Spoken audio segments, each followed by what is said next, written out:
Good day, I'm Stacey Ann Smith and this is your JIS News for Tuesday, October 28. Jamaica is now receiving technical support from Cuba as government kicks its Ebola management and response mechanism into higher gear. At a press conference Tuesday, Health Minister Dr. Fenton Ferguson disclosed that in partnership with Cuba, government would be undertaking several initiatives in its Ebola response. Dr. Ferguson said Cuba, which has been assisting the Ebola response in West Africa, would be sending 2 experts to Jamaica next week to train healthcare and other frontline workers in Ebola preparedness. Cuba has agreed to deploy doctors and nurses to assist in the response in the event that Jamaica experiences an outbreak of Ebola. In addition, Cuba will train all its healthcare workers who are currently working in the local public sector, as well as the 30 Cuban healthcare workers slated to arrive in the island in November. Cuba will also share daily updates on its Ebola response in West Africa to inform local decision-making processes. In the meantime, Minister Ferguson is calling for more private sector support as government seeks to enhance its Ebola surveillance at all ports of entry. We are still appealing to corporate Jamaica to assist with an additional unit for the Norman Manley International Airport. Last week, Sagicor donated money to buy a thermal sensing unit for the Sangster International Airport in Montego Bay. Money for another unit to be placed at the Falmouth cruise ship complex was donated on Monday by Supreme Ventures Limited. We hope that this goes a long way to assisting the government of Jamaica in its Ebola preparation. The Supreme Ventures donation will also cover the cost of 25 handheld fever screeners and 10 Ebola kits. Overall, government now has a total of 41 handheld thermal sensors.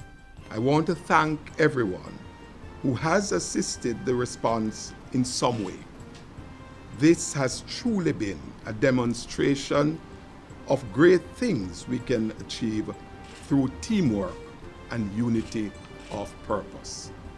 And the Health Minister also announced plans for a sensitization program at unofficial ports of entry, in particular fishing villages.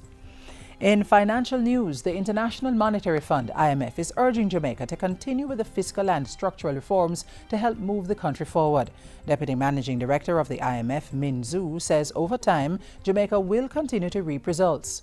We should move forward and continue the program and continue to put the focus on the job and the growth. We both are confident with the current attractions we'll be able to move the whole economy in a more sustainable growth and debt sustainability path as well. Mr. Min, who was addressing the Montego Bay Chamber of Commerce recently, said Jamaica's macroeconomic foundation was stronger as a result of government's economic reform program. More than 4,000 tablet computers have been distributed on the government's $1.4 billion Tablets in Schools pilot project. The distribution, which began in September, has so far covered 13 of the 38 schools earmarked for the project. The latest school to get tablets is Cumberland High in St. Catherine. State Minister for Local Government and Community Development Colin Fagan encouraged students there to use the tablets to advance their education and the academic rating of the school. I want this group to make the results of the next CXC the best it has ever been. I think that you can make it happen. I think that you can make the change, and you're going to make the change with the tablet.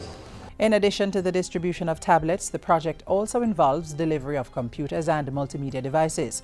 These include interactive whiteboards or projectors, scanners and printers, as well as the provision of Wi-Fi at all institutions.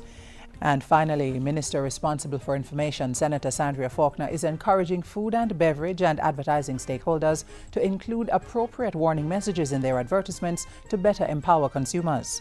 Every consideration must be given to ensure that all advertisers of alcoholic beverages and other such products include socially responsible and cautionary messages as part of such advertisements. Minister Faulkner was speaking recently at the Advertising Agencies Association of Jamaica's annual Media Awards luncheon. The Senator also used the function to give an update on government's initiative to reform regulations for the advertising of alcoholic beverages, health products, energy drinks and foods containing high fat, salt and sugar. The minister said the Broadcasting Commission had been having consultations which had generated widespread debate and participation on the matter. She said she expects to receive a report for presentation to Cabinet shortly. And that's it for JIS News Today. I'm Stacey Ann Smith. Thank you for watching.